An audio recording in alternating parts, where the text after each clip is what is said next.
Estaba en mi cocina viendo cómo el glaseado de limón se arremolinaba bajo mi espátula.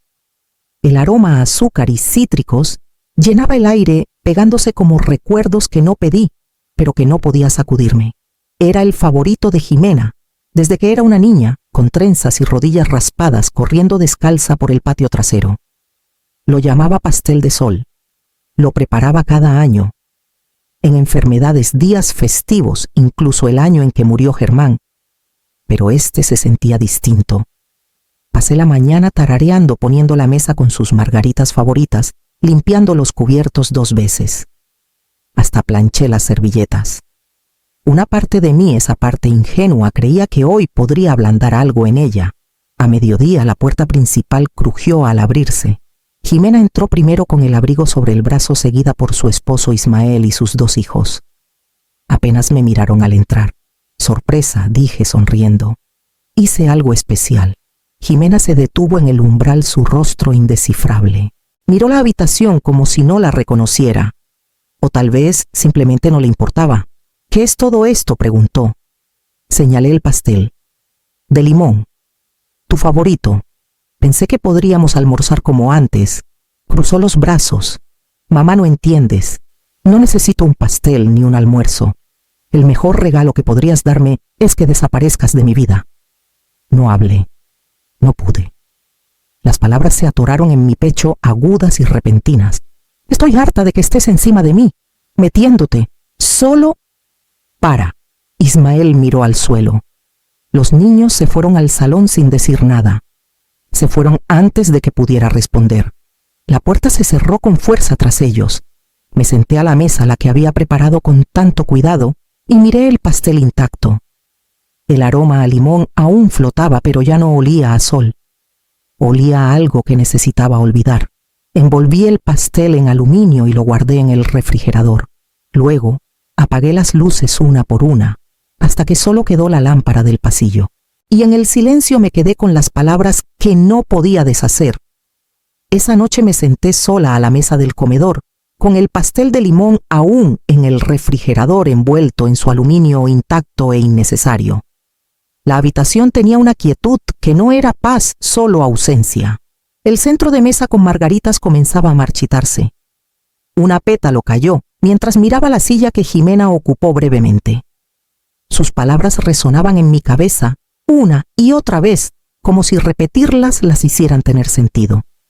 Desaparece de mi vida. ¿Cómo crías a alguien con tus propias manos? La llevas de la mano en cada enfermedad y desamor. Y luego te dicen que ya no eres deseada. Sin aviso, sin preparación, solo un rechazo frío y definitivo. Miré alrededor de la casa y no vi nada mío. Las cortinas ya no eran mías. El salón lo habían repintado de un gris opaco que Jimena insistió en que era más moderno. Mi sillón favorito para leer estaba en el garaje arrumbado para hacer espacio a su sofá seccional. Hasta mi recámara, mi refugio, ya no era mía. Ahora dormía en la habitación de huéspedes, un espacio que nunca fue para quedarse. Todo pasó despacio. Primero las peticiones, luego las suposiciones. Solo hasta que ahorremos lo suficiente.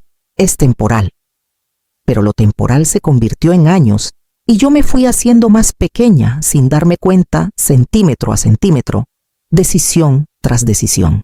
Creía que el amor era sacrificio, que dar era el idioma del cariño.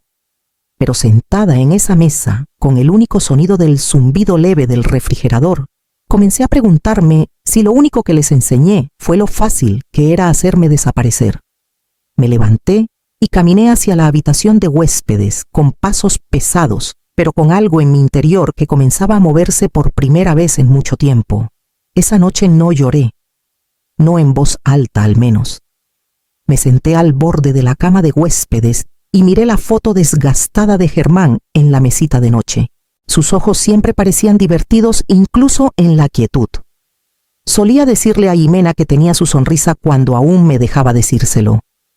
Pasé el dedo por el borde del marco y dejé que mi mente viajara a los años después de que él murió. Jimena tenía solo 7 años.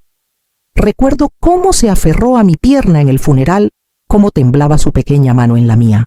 No tuve el lujo de derrumbarme. El duelo tuvo que esperar, había que pagar la renta, y una niña aún necesitaba desayunar y calcetines limpios. Tomé turnos nocturnos en la cafetería del hospital, haciendo dobles cuando podía. Durante el día cosía disfraces de Halloween. Un año, un conjunto completo de mariposa con alas hechas a mano. Recuerdo a Jimena girando en el salón la tela, atrapando la luz como vitrales. Apenas había dormido esa semana. La escuela de arte me ofreció una beca tardía ese mismo otoño. Recuerdo sostener la carta de aceptación en una mano y la cuenta del dentista de Jimena en la otra. No fue realmente una decisión. Los sueños eran un lujo que no podía permitirme. No lo resentí, de verdad que no. La amaba con una fiereza que sentía sagrada. Cada sacrificio era una ofrenda, una forma de mantenerla a salvo, de darle más, de protegerla, de sentir la ausencia del hombre que apenas recordaría.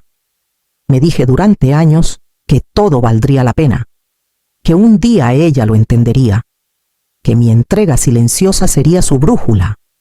Pero ahora, a los 62, me preguntaba si lo que le enseñé no fue amor sino conveniencia. Me recosté contra la cabecera y cerré los ojos. La casa crujió suavemente al asentarse, igual que mi cuerpo, con dolores en lugares que solía ignorar. Estaban todos durmiendo bajo mi tejado, y aún así nunca me había sentido más extraña en mi propia vida. Por la mañana haría café, doblaría la ropa. Pero esa noche por fin me permití preguntarme si nada de esto se veía, qué había estado construyendo toda mi vida. Pasaron 3 días sin una palabra de Jimena. Ni disculpas, ni siquiera un buenos días forzado. Solo el sonido de puertas abriéndose y cerrándose del café, que se preparaba y se vaciaba sin ofrecerme una segunda taza. Los niños apenas levantaban la vista de sus pantallas. Ismael me dio un asentimiento una vez, pero fue mecánico, más hábito que amabilidad. Seguí doblando su ropa. Seguí limpiando las encimeras. Hasta rellené el jabón líquido del baño cuando vi que estaba bajo.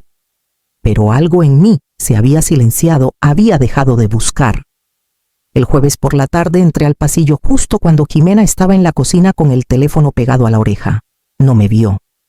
O tal vez sí, y no le importó. Debería simplemente pasarnos la casa, dijo. Ya está muy grande para manejarla. La verdad sería más fácil si no tuviéramos que andar de puntitas a su alrededor todo el tiempo. Me quedé helada detrás de la puerta, su voz cortándome algo crudo por dentro. Hubo una pausa. Luego rió bajo y cruel. No va a pelear. Nunca lo hace. Me di la vuelta antes de escuchar más.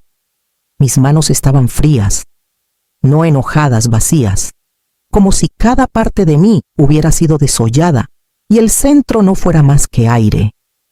Esa noche me senté a la mesa del comedor con una página en blanco frente a mí. La luz de la cocina zumbaba suavemente. Tomé mi pluma y dejé que las palabras salieran sin permiso, sin editar. He sido invisible, pero ya no más. No sabía qué significaría eso aún. No exactamente, pero escribirlo se sintió como alcanzar un hilo que solté hace años. Cerré el cuaderno y lo puse con cuidado en la mesa. Luego apagué la luz y me fui a dormir con la certeza silenciosa de que algo había cambiado. No en ellos, en mí. A la mañana siguiente, tomé el camión al centro de San Miguel de Allende. No le dije a nadie a dónde iba. No dejé nota, que pensaran que estaba en el mercado o paseando por el jardín principal. Aferré mi vieja carpeta de cuero, todo el camino llena de documentos que no había visto en años, estados de cuenta, la escritura de la casa. El testamento que Germán y yo hicimos cuando Jimena tenía 10 años. La oficina de abogados estaba en el 2.º piso, de un edificio de ladrillo desgastado. Una placa en la puerta decía Renata C. Vargas, abogada. Tendría unos 50 años, con el cabello corto y gris y ojos amables pero firmes. Me ofreció té. Lo rechacé. Quiero congelar el acceso a todas las cuentas compartidas, dije con voz firme. Actualizar mi testamento y recuperar la autoridad total sobre la propiedad. Escuchó sin interrumpir. Cuando terminé, asintió. No estás siendo cruel, dijo suavemente. Estás siendo clara. No lloré. No me disculpé. Pasamos la siguiente hora revisando papeles, añadiendo nombres, quitando otros. Renata explicó cada formulario despacio, dándome espacio para preguntas, pero no tenía ninguna. Cada paso se sentía correcto, no fácil, pero correcto. Cuando salía el viento se sentía diferente en mi piel, más cortante tal vez. O quizás solo lo noté por primera vez en años. De camino a casa, me detuve en una panadería en la calle de Correo y compré un cuernito pequeño, solo uno.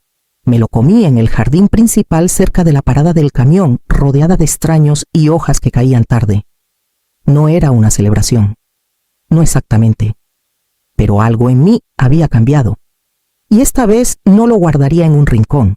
Jimena se enteró en 2 días. Apenas había guardado el recibo de la abogada en mi cajón, cuando entró furiosa a la cocina con el teléfono apretado como si fuera un arma. ¿Qué hiciste?, gritó con los ojos encendidos de furia. Las cuentas. ¿Por qué no puedo acceder al ahorro? ¿Por qué está todo bloqueado? No levanté la voz. Solo la miré y dije, porque son mías.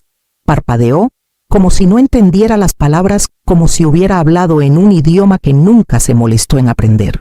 Estás loca, siseó. ¿Quieres que los niños y yo terminemos en la calle? Doblé la servilleta que tenía en la mano. Algo se te ocurrirá. No respondió. Solo salió azotando la puerta de la despensa al pasar. Esa tarde hizo las llamadas. Primero a su prima en Querétaro, luego a alguien de la iglesia a la que no íbamos desde hace años. Escuché fragmentos, ha cambiado. Después de todo lo que hemos hecho, nos echa sin nada. Su voz se quebraba para causar efecto, suavizándose en los momentos justos. A la mañana siguiente abrí mi correo y encontré mensajes que no pedí. Uno decía, vas a morir sola. Otro, no me extraña que no quiera saber nada de ti. La mayoría sin firma. Los leí una vez y no respondí. Incluso Ismael, que siempre había estado en segundo plano como un pensamiento tardío, dejó de mirarme a los ojos. Pasaba a mi lado, sin decir palabra, sus pasos más fuertes de lo necesario. La casa se sentía más fría, aunque el termostato no había cambiado. No dije nada. No necesitaba hacerlo. En cambio abrí el garaje y arrastré mi viejo sillón de vuelta al salón. Bajé las persianas grises que Ximena había puesto y colgué las cortinas floreadas que cosí el año en que se fue a la universidad. Compré un ramo de margaritas y las puse en el centro de la mesa, no porque fueran sus favoritas, sino porque me di cuenta de que también me gustaban a mí. En el silencio que siguió, me senté en el sillón que por fin era mío otra vez, y dejé que la quietud se asentara como una nueva forma de paz. Esperé hasta que los platos estuvieran lavados y los niños arriba. La cocina aún estaba tibia por la cena con el aroma a ajo y jitomate flotando en el aire. Jimena estaba en el sofá, desplazando en su teléfono con una pierna doblada debajo de ella. Necesito hablar contigo, dije. No levantó la vista. ¿Ahora qué? Me senté frente a ella y puse los estados de cuenta impresos en la mesa de centro entre nosotras. Hay retiros que no hice. Miles de pesos desaparecidos. Jimena miró los papeles y volvió a su pantalla. Lo necesitábamos. Cosas de la escuela de los niños, reparaciones del coche. No lo entenderías. No pediste. Su pulgar se detuvo a medio desplazamiento. ¿Por qué estás tan dramática? Tienes más que suficiente. ¿No crees que ya es hora de que pienses en nosotros? La miré realmente. La miré. Ya no era la niña de 12 años pidiendo zapatillas de ballet. Era una mujer adulta pidiéndome más de lo que me quedaba por dar. He pasado toda mi vida pensando en ti, dije en voz baja. Pero no dejaré que me quites en silencio nunca más. Jimena puso los ojos en blanco. Estás vieja, mamá.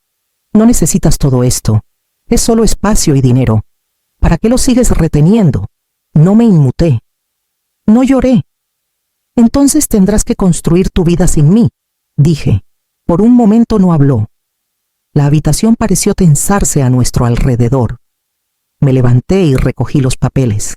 Pueden quedarse hasta fin de mes, añadí, pero después necesito mi casa de vuelta.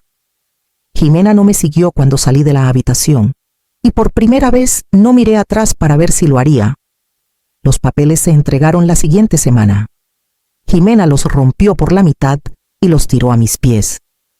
«Esta también es mi casa», gritó. «Has perdido la cabeza».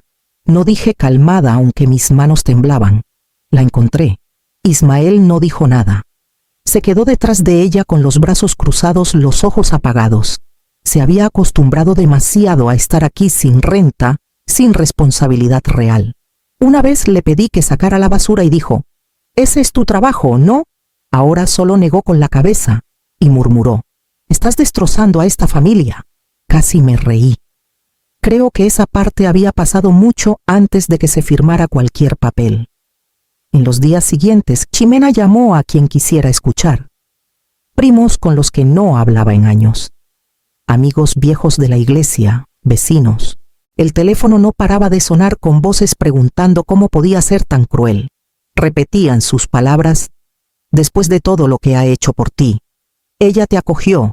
Vas a morir sola, Amalia». También comenzaron los susurros. En la banqueta, en el mercado. Compasión y juicio a partes iguales. Pero una tarde encontré un sobre en mi porche, sin remitente. Dentro había una carta doblada de la señora Torres, que vivía 2 casas más allá. «Amalia, he vivido frente a ti durante 20 años. Vi cuánto cargaste, cuánto pasaron por alto. Nunca dije nada, pero quiero que sepas, te veo. Siempre te he visto». Sostuve esa carta como si fuera algo frágil y sagrado. Luego la doblé con cuidado y la guardé en mi cuaderno. Esa noche me quedé en la ventana viendo cómo se encendían las luces del porche al otro lado de la calle. Por primera vez en mucho tiempo, supe que no estaba tan sola como querían hacerme creer. La casa había estado en silencio durante meses, sin pasos arriba, sin puertas azotadas, sin luces encendidas en cada habitación. Solo el suave zumbido de la soledad del tipo que echa raíces. Llené mis días despacio, reorganizando closets, leyendo novelas viejas, hasta pintando los gabinetes de la cocina de un azul claro que elegí solo para mí. Una noche sonó el teléfono. No reconocí el número, pero supe de quién era la voz en cuanto habló. Mamá. La voz de Ximena era más delgada de lo que recordaba, con los bordes desgastados. «Estamos batallando. Los niños te extrañan». No debía haber dicho esas cosas antes. Me apoyé en la encimera. Mis manos estaban secas por la jardinería y froté el pulgar contra la palma para mantenerme anclada. «Solo necesitamos un poco de tiempo», continuó. «Solo hasta que nos levantemos otra vez. Por favor». Cerré los ojos. Podía imaginarlos a ella, a Ismael, a los niños desparramados en el salón, con sus voces resonando, mi mundo encogiéndose de nuevo pedazo a pedazo. Y aún así los extrañaba. Que Dios me ayude, los extrañaba. Pero no lo suficiente para regresar. «Lo siento, Ximena», dije. «Pero no puedo volver a como era antes». Silencio. Luego colgó. Sostuve el teléfono en mi oreja unos segundos más, escuchando el zumbido donde había estado su voz. Esa noche me encontré mirando la puerta de la habitación de huéspedes, la que solían llamar suya. Se quedó cerrada como necesitaba que estuviera. Encontré los cuadernos de dibujo en una caja marcada, como ropa vieja, enterrada al fondo del closet del pasillo. La mayoría de las páginas estaban en blanco. Algunas tenían flores a medio dibujar y rostros que olvidé que sabía dibujar. Mis manos temblaron al trazar las líneas vacilantes desvaídas, pero aún mías. En el Centro Comunitario de San Miguel, me inscribí en una clase de arte para principiantes. Casi no voy. El primer día me quedé 15 minutos en el coche antes de entrar. Pero cuando entré y olí el aroma a lápices y aceite de linaza, algo en mí se soltó. Regresé cada semana. Dibujaba cosas tranquilas, hojas, tazas de té, manos en reposo. La instructora Clara me animaba con suavidad, sin preguntar por qué alguien de mi edad empezaba de nuevo. Un día se inclinó sobre mi hombro y dijo: «Tus líneas saben a dónde van incluso cuando tú no». En casa planté lavanda y romero en los arriates vacíos del frente. Mis rodillas dolían, pero la tierra era cálida y comprensiva. Vi a las abejas rondar las flores y sentí una calma que no sabía que había perdido. La casa cambió despacio. Bajé los cuadros que Ximena pidió por internet y los reemplacé con mis propios dibujos, pequeños al principio, luego más grandes, más audaces.